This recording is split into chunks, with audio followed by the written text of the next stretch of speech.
Now we are going to listen to Mark Sommer, who leads Inveneo's overall technology strategy. What is Inveneo?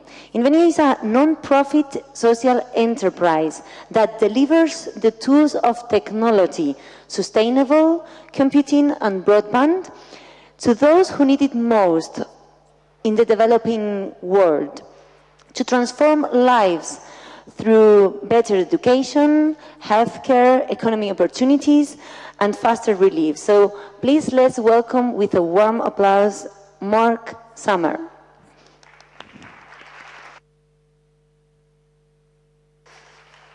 Thank you very much.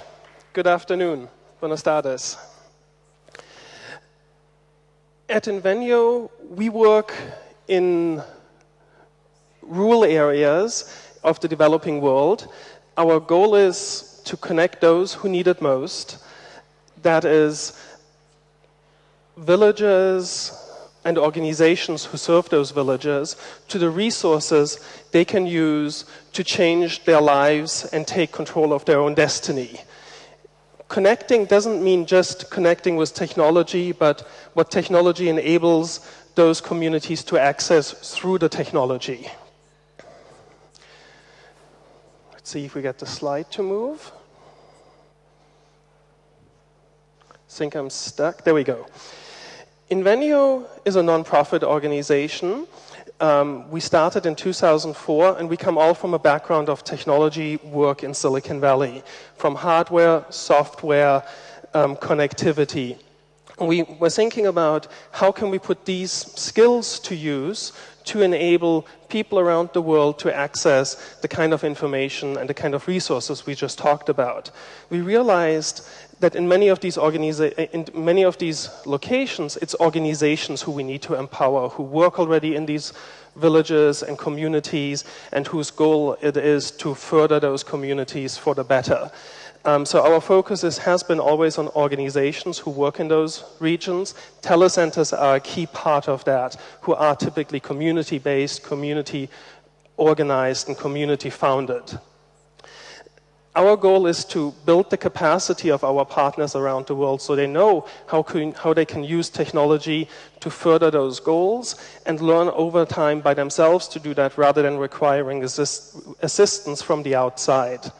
We have so far worked in about 25 countries, mostly in sub-Saharan Africa, but as well places like Micronesia and Haiti and Nepal. As I said, we really believe in the power of technology for development to change the circumstances of communities and under which they find themselves.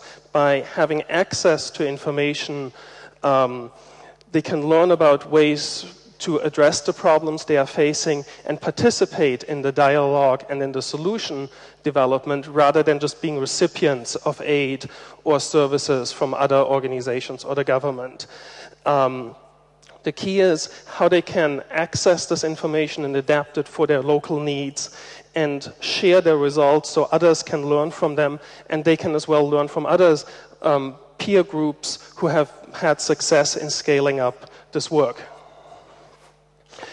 Technology access enables a whole host of services, as you see on this slide. It really cuts across many different sectors and areas of interest. We are not a specialist in any of those necessarily, particularly, but we focus really on enabling access to those. I think that is very similar to what the telecenter has as its goal as well. There we go. I believe telecenters can be a hub of innovation. As we just saw on the previous slide, innovation comes in many different forms and requires a lot of different partners to collaborate and think differently about how to go about a problem. Access to technology is just one piece, but technology enables access to so much more other things. Resources like Wikipedia, MIT courses, or other university courses, or information from other partner organizations. But as well, telecenters often provide access to literature, printed books, and such. All that is a key ingredient for innovation. But as well, it's a community gathering place for like-minded individuals who share those common goals and values, so collaboration can take place. And the telecenter, I believe, by use of technology, can be that real hub for innovation in a community to address local problems by accessing information and looking at other solutions. This innovation process is often multidisciplinary. It's not just one particular subject, may it be water or sanitation, but it goes across many different things: engineering, technology, agriculture. All those kind of things need to come together to allow to innovate. And I think it's done best locally. Locally relevant problems get addressed through local means by local communities. That's the best understanding of what the problem is and how to think about it. But partners are needed for that local community to understand the options and opportunities and learn about what has worked and what has not worked in other places. This is really the key, I think, where everything comes together. Let's see. So a telecenter doesn't need to be some big fancy place. For example, if we think about MIT, the labs they have and all those kind of things. Telecenters we work often with look like this. They're in a rural place. This is in northern Uganda. It's a very simple, small space room which has connectivity, has computers, solar power to power these computers and such, and provides that space and that constant gathering place. As already hinted, there are challenges of doing that in rural parts of the developing world. Two of those challenges are right here represented with a possible solution. So power is a challenge. Solar power is often used to overcome a non-existing power grid or very unstable power grids. But connectivity, a key ingredient these days, is often as well very hard to come by. We focus on extending broadband connectivity using small antennas like these here and partnering with local service providers, may it be mobile or ISPs, how we can get into those regions with better connectivity. But as well, know-how, skills is often lacking. How to access the internet, how to use computing devices, how to do research, how to engage in discussions, all those kind of things. Telecenters are the place for training and guidance. And of course, there's the sustainability of the center themselves. A lot of these centers have costs they need to recover, at least after an initial grant, maybe to get started.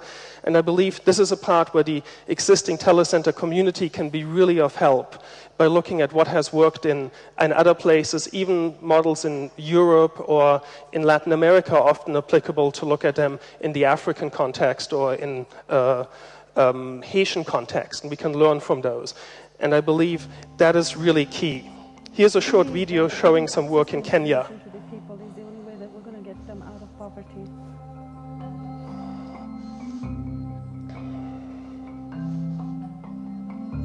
What I heard this morning from one of the community members, he said before the existence of this center, he didn't even have access to news of his own country. A CKC is a place where the local community can come and meet and use technology as a tool to help them better their lives.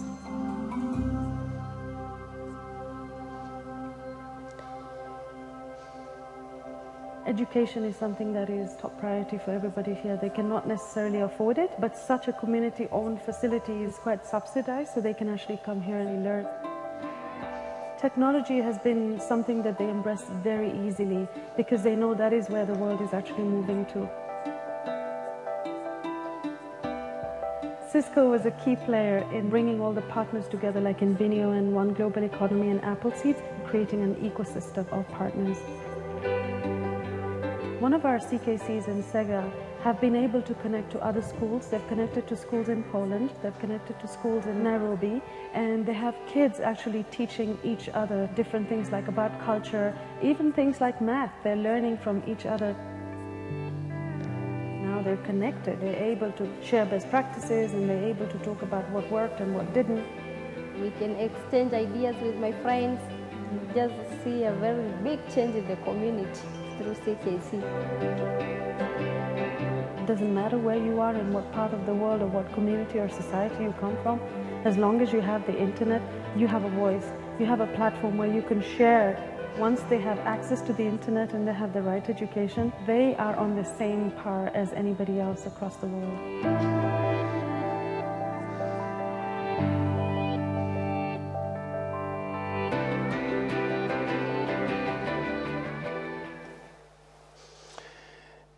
As you can see, this work was in part sponsored by Cisco.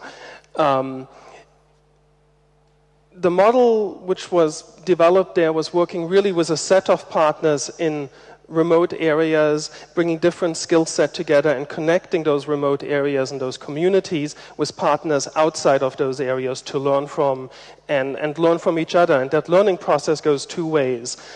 Not just that the telecenter in Kenya is learning from their partners abroad, but as well that the partners abroad learn a lot about life in Kenya and the skills people have there, which are quite different and unexpected in many ways. So as my final thoughts, I believe we're all part of the solution. There's not a single organization, not a single magic bullet to solve all these problems and address all these challenges.